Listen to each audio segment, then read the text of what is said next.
everyone, welcome back to Rolling Solo. My name is Adam Smith. Today we're going to be unboxing a game I have been waiting for, and it finally arrived today. It is Renegade, published by Victory Point Games, and the creator is Richard Wilkins. Now, for those of you that aren't familiar with who that is Ricky Royal on YouTube, better known as the kingpin or mastermind behind the best playthrough on YouTube easily for Mage Knight. There's a ton of solo players that got pulled into the hobby because of that wonderful playthrough, and I was actually part of that slew of people that got dragged in, at least from Mage Knight anyway, and I desperately needed all the help I could get with that one. So this is really exciting to see something that was really his dream go from a prototype, which is what I received when I was able to help out during the Kickstarter to show you guys what this would all be about, to actually a finished product, which I haven't opened up yet, and I'm going to do that on camera with you guys right now, and hopefully this will be exciting, and you guys can see some of the changes. Now, it's been a while since I actually used the prototype, so you're going to have to bear with me. I may not remember exactly all of the things that have changed, but if you have followed along with the Kickstarter or even watched my showcase or my Kickstarter preview recently for Renegade, you'll start to notice the differences fairly quickly in some of the components, whether it has to be with their size, the artwork, the look and feel. And there's likely going to be a couple rule tweaks here and there too. So, of course, you won't see that during the unboxing. But I just thought I'd give you that as kind of an overview to start this off. I am really excited. This will be the official closing of that showcase, being able to show you guys really how this thing ended up turning out from the Kickstarter, which a number of you guys were actually a part of that, and I'm sure Ricky is very grateful for all the support that came through to make this thing a reality. So without further ado, less talking and more unboxing, let's get into it. So I'm going to first off take these items that are sitting around the box, which I believe, if I'm not mistaken, came as part of the Kickstarter. So when this goes to retail and how that goes to retail, I'm not sure what the availability of those things will be. So I take that with a grain of salt because I'm not 100% sure yet, but these are tuck boxes over here. We'll take a look at them in a bit. We've also got a pack here called the Renegade Fire and Chaos, or Chaos. I call it Chaos. I don't know. Some people say Chaos, but that just throws me right off. It's a booster pack number 2 because the first one is actually this littler one here for the Hack Shack called Christmas at the Hack Shack. It sounds like every time I say Hack Shack, I feel like I'm saying Hack-a-Shack, and because I'm a big fan of NBA basketball, you might hear that in how I say it. So anyway, back to the unboxing. So Renegade here. We're going to crack this thing open. First thing I'll do is show you the sides of the box so you can get an idea of what it looks like. Of course, it's pretty small. Like, it's actually nice and compact, which is great. Kind of reminds me of, I guess it's actually a little bit chunkier and bigger than Triplock, which was recently delivered as well through Kickstarter. Another game that really fits well on the shelf, and you won't have problems finding a space for it. It's not a behemoth of a game, but I can tell you right now the content inside of this thing is crazy because of, well, it's not easy. It's not an easy game. There's a lot of strategy involved in this one. I had a blast playing it, and I think you guys enjoyed that as well. Alright, so this is the sides of the game. Of course, you got the name and the creator all the way around, all the same on all 4 sides, but again, it's got that digital look to it, which is really cool. On the very back of the box, it looks like this, and of course it'll be easier to read once I take off the wonderful wrap, which I'm sure I will do here in a few seconds. So as you can see, 1 to 5 players can play. There's the contents. That's kind of the look and feel of the components now. So without further ado, let's cut this thing open and find out how things have changed. And again, I don't know if I mentioned this already, but forgive me if I don't pick up on everything that's changed because it's been a bit. So now I'm just really excited to see how this thing looks. And there's some things I'm sure as soon as I see them, I'll notice that they're much of a jump up from where the prototype was when we did that. Really nice box. So I'm going to go ahead and center that in the screen so you guys can see it. There's no wrap on that now. I'm going to also do a quick flip. Looks like I can't hear anything in the box moving around, so it doesn't look like there's going to be any worry about components and things like that getting tossed around and beaten up. Looks nice. So without further ado, let's crack the top of this thing off and find out what's inside. Alright, so very first we have the rule book for Renegade. Alright, so that's going to sit right on the top. And just bear with me a second while I try to get one page out to lift the entire thing out. It's like a perfect fit. So there is the rule book, as you can see. Extremely bright colors.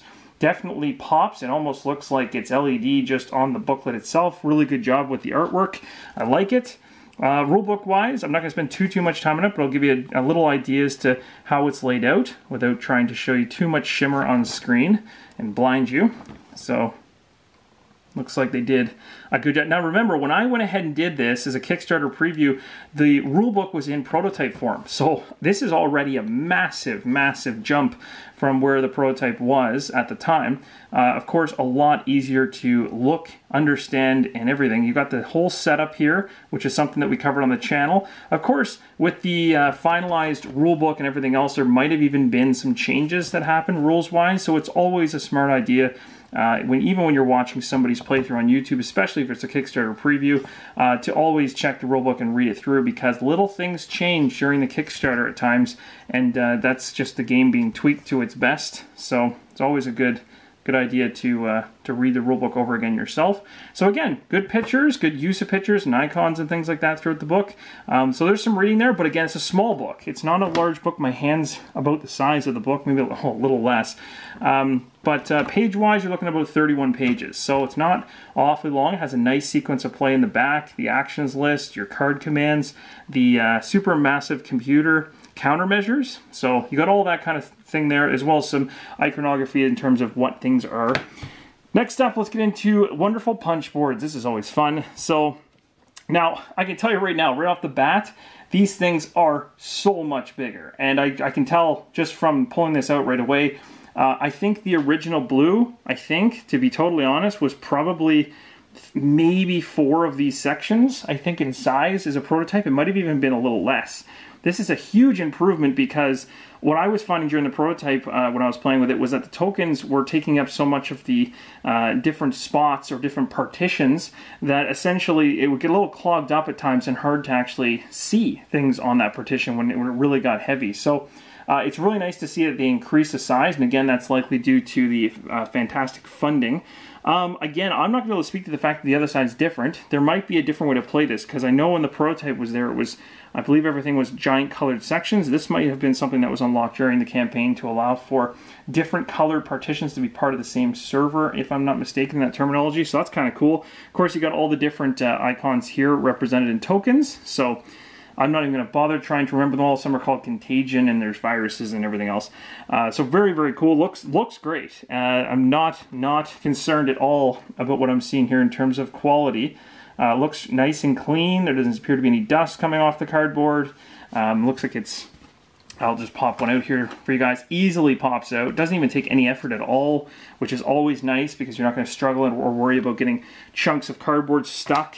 So it looks like they've done a great job in the printing side of things. So there's the red one. And of course, it seems, like I said, on the back, every single one of these, there's a different layout. So this is going to be really cool to play this as a final version. It's going to be kind of weird, because I'm so used to seeing and playing with the prototype that I have, that actually getting this thing to the table as a fully flushed out game is almost like, it's kind of surreal a little bit, because I'm almost thinking this was about a year ago or so that I did this, and I can't believe time has gone that fast, and we're already all the way around. And one thing I'm also not noticing too much, I guess, is the first time it's happened, I think, is one of the actual characters is up here. So you got your actual character token as well, which I'm not sure whether this will focus enough for you to see it, but there you go. That's a decent focus. So again, and then of course a whole bunch right here, as well as additional tokens. So might be a little hard to see. Well, that's not too bad, actually.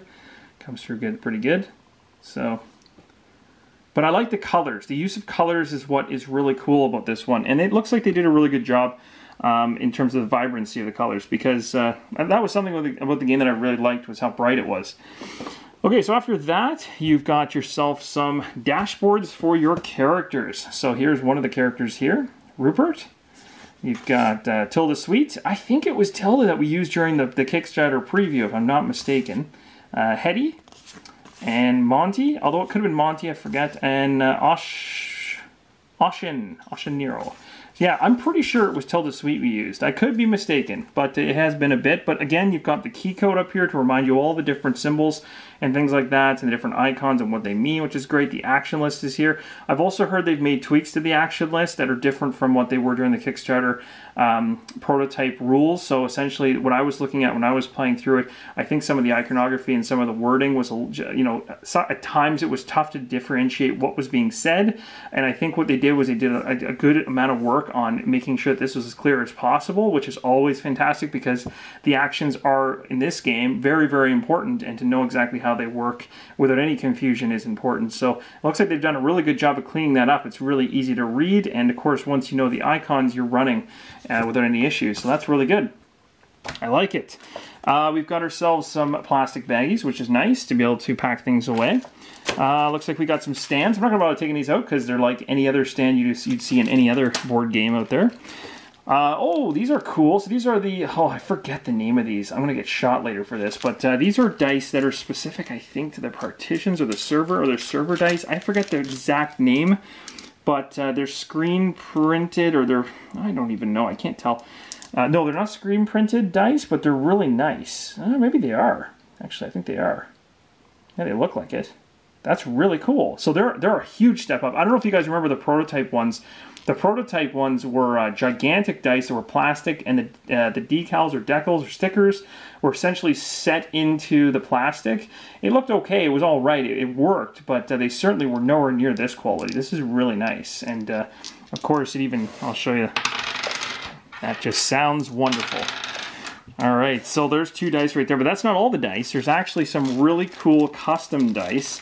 And guys, I can tell you this right away. I'm going to forget the name of half these dice, so just be warned about that. I'm not going to be able to tell you what dice is what, but I can tell you that these dice are awesome. They're custom made specifically for Renegade. They look fantastic. I don't know what else to say about that. That looks awesome. Those are high quality dice. That's really, really cool. I love the colors. I like the engravings. I like the pattern. I like the design. It fits. It fits this world perfectly. So good job on that. And next up, we've got the SMC. Now this, if I remember correctly, when we played through the Kickstarter preview, it was the mother we went after, which was actually the toughest SMC in the entire game. I think we didn't do all that bad, but we didn't win. I know that much, and I'm really excited to try it again. So this is, again, going to give you a deck of those different SMCs, and all the SMCs, they all work differently. They all throw different things at you, making every single game a little bit more unique than the next. And that's what's really cool about this one, is that not only are the super massive computers changing things up in terms of its different abilities and its difficulty levels, but you also, based on the cards that are built into its deck, it customizes it to another level on top of that to make it even more replayable, and you're likely not to see the same string of cards in a row with many, many, many plays. So very cool. So we got the simulator, we've got Alpha Moby, we've got the Spider, we've got the Viking, and the Mother. And this is the one we played, and as you can see, this was by far the hardest and largest difficulty level with 5 skulls across the board. We tried to do this. I can't remember exactly where we fell short, but we didn't do too bad. I can tell you, for a first run through of the game in its preview stage, I think we did all right. And you guys helped out a lot with that. So the other thing you're going to get in this is you're seeing there's an insert in here as well, which, you know, some people may toss or keep. I might keep it, actually, because it looks like it separates things quite nicely. But you get your cards. Now this is what I'm really excited for, because the prototype cards were nice. They're okay, but they're not the actual final thing. So usually in a Kickstarter preview, the cards see a pretty big jump in quality, obviously, when the production is finally done. So this is really exciting to see kind of how nice they are, and the artwork, just in terms of like the polish they put on into the artwork of the game, because we already know that the function of the cards themselves were fine. So it's more at this point just about seeing how they look and feel. And I'm liking this so far. They really do pop. So I'm not going to be able to show you the entire card the entire time, although I might be able to pan back a bit so you can get kind of a, yeah, maybe from further away is better, so you can see the whole card. But there you go. Very, very cool. And again, the colors and stuff like that, very odd. Like all these cards are coming back to my mind now. Like I'm remembering all of these. But it's really cool to see the final design. It looks so much better. So that's awesome. I'm really, really happy for Ricky. This is quite the accomplishment to get his game from, you know, from start to finish, get it all done, and have a successful Kickstarter. And also the fact that this is such a solo playable game. It's a fantastic game in terms of playing solo. It wasn't tacked on. It wasn't an afterthought. It was well thought out. And I seriously cannot wait to play this. I'll be playing this off camera quite a bit, I can tell you that much. I'd even be interested to potentially introduce this to my Monday night game group with a couple individuals and see how far we can get. Once I get my head back around the rules again, because it's been a little bit, then I'd be really excited to do that, as well as to jump into the solo play. The command here, this is the backs of all the cards, so obviously that's had quite a jump in terms of its look and feel and things like that from the prototype. So that's one pack of cards. There is still one more, so we'll cut through this one. And then what's going to happen is we'll have completed the core box, but you guys also know there was a bunch of Kickstarter exclusive stuff we get to go through. So that'll be fun to explore those ones together and find out exactly what they look like and how well they came out. So we've got Memory Steel here, a few of those. Got Renegade Apprentice. Just looking at the cards and the artwork makes me want to play the game again right away. Infiltrate. Maybe I'll give you a close-up view of the artwork in this one instead of the cards than I did in the last deck, just so you can kind of see some of the artwork. It's pretty cool. Pretty cool. Did a good job with it. Diversion. Trickery Master. Ooh, I like the purple ones. Those are cool.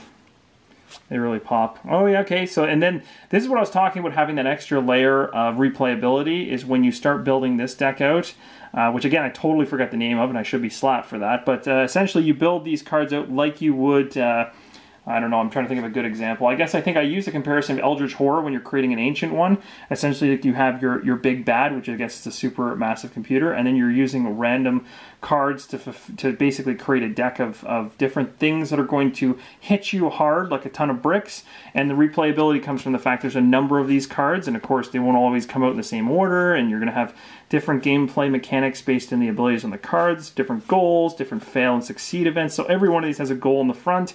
They're rated bronze, silver, gold, and then on the very back, of course, it has its like fail condition and succeed condition, as well as a bunch of other moving conditions in terms of where the different entities or files and things like that are loaded into the server will move, and all the bad things that can potentially chain react off each other. It's craziness. It really is a lot of fun, and the more I talk about this as I unbox it, the more I want to put it on the table and play it.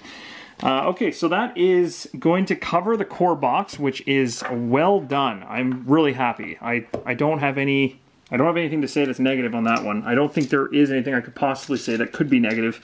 I'm happy with the dice, happy with the cards. I'm really just looking forward to seeing how much of a different gameplay experience it is with the production quality going up through the roof compared to what I saw with the prototype. So that's always good. It's always going to give me a little bit more excitement getting it to the table. So I'm quite happy. So what I'm going to do is I'm going to take this core box, we're going to push it off to the side really quick, and we're going to bring out these packs that I got during the Kickstarter, as well as the tuck boxes, and we'll see exactly what's in store with that stuff. Now, as I mentioned before, I can't promise, or I don't know whether that stuff's ever going to be available at retail or not. So that's something you're going to have to, you'll have to either go to the Kickstarter page itself to determine whether it's exclusive to Kickstarter. That kind of stuff off the top of my head, can't answer. It's been a little bit. I might have to do a quick look up myself off camera. Probably should know that based on how much I had my eyes on this Kickstarter throughout it, but it slipped the mind at the moment. So what we've got here is the Renegade tuck boxes. This is a really cool addition to the game because, again, it's cards, and as you saw when I put those cards back in here, they just went all over the place. Well, now I'm going to actually have some tuck boxes to actually store these cards in, so per player, per different individual, you're going to have your own tuck box for these different individuals, which is awesome. I'm going to try to see if I can put one together, although I'm a little scared I might bend it. Yeah, maybe I won't. I'll wait until I'm off camera to do it because I don't want to rush it and beat it up. But essentially, it's got the picture of the character on both sides, male and female, if I'm not mistaken, on either one. No. Well, that's actually interesting. So that one's... Ah! I lost that one on the floor. This one is the same on both sides. I just noticed that other one wasn't, so that's kind of interesting. Oh. No, I did not know that. Maybe that's something that changed during the Kickstarter. Is there's different characters on the opposite sides? Yeah, not always male-female. Sometimes it's male-male or female-female. Cool. It's got a bunch of different ways. Oh, that's such a cool Hack Shack box. That's awesome. So the Hack Shack, where you're basically purchasing these amazing cards, has a really nice box. This is going to be great. I'm going to be able to like get everything into these separate boxes. The Countermeasures has its own deck that looks like box that looks amazing. That's so cool. It's such a great addition, not only for I guess storage within the box, but hey, if you want to get rid of the insert now, you have these tuck boxes to fill it in. You know what? I might get rid of that insert. Maybe that's why it looks so temporary, because with these, it would be a huge jump up in terms of storage and not only setup time. Awesome. Love it. Very happy with those. So let's put those aside for a second. Next up, let's do the packs. One at a time. We're going to do them in order. So the very first one here is the Christmas at the Hack Shack Booster Pack for Renegade. So just like all the old school card packs, that reminds me of like baseball, hockey, basketball cards back in the day when I used to collect them and blow obscene amounts of money on them. This is kind of the feel I'm getting when I crack this pack open. So let me see if I can do this without destroying the cards inside, because that would be not a good thing. Alright, so with a little help from a knife that I have close by, off camera, I'm going to just open this up, like so. See if we can get these cards out safely. There we go. And so the card backs are the same as what we saw inside the box. Command cards all the way through. These are going to be things that are going to enhance the Hack Shack. So obviously when it's Christmas, it's got a Christmas tree as potential option. We've got the Micro Bionics. We got the Livewire Voodoo. That's a cool card. The Sino Bracelet. So these are some, most likely these are going to be some really powerful cards, I'm guessing, that can help you. Some Vulnerability Scanner. I'm almost fumbling over my mouth just trying to say that. Pied Piper. Cool. Like it. So those are going to be some really cool cards. They actually look like they're pretty powerful. Pretty powerful, not bad. So those are going to be cool to add into the game. And then we've got this Fire and Chaos deck. Now, I don't know what this one is. This one's the one that's escaping my memory. I forget if this is a different SMC. I think it is. I think this was an additional SMC that was put in as part of the Kickstarter. I think. And it looks like, based on my guess, that I am correct, it was. So we've got Logi, or Logi. Logi. Let's go with Logi. That makes more sense.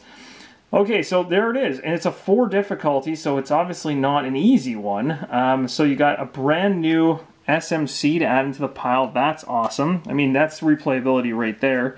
You've got some more actual cards to add in at the copper level. You got some more silver cards to add in. You've got some gold cards to add in. Awesome. And then, of course, their fail and success conditions are on the back. So some of them are... Oh, it's going to be so cool. Now I really want to play this. So that's going to add another SMG to the game. I actually forgot that was part of the Kickstarter, so that's fantastic. Even more replayability with this one, but that's going to conclude it. I think that's it. That is absolutely everything for Renegade. First off, I want to say, as I said at the very beginning of the video, a big congratulations to Ricky. Well done all the way around from start to finish. I'm very impressed. Really enjoyed playing the game as a prototype. Really enjoyed showing it off on the channel. Got a really positive response from everyone here in the community, and also it looks fantastic. The final version looks fantastic, and you have all the right in the world to be proud of what was the end result. So thanks again for watching. Hopefully this was useful in showing you what you could get inside of Renegade. Again, I'm not sure when the actual release of this will go to retail or how that's working, but I wanted to show you what to expect inside the box, and hopefully this video does just that. Thank you for your support, and as always, keep on rolling solo.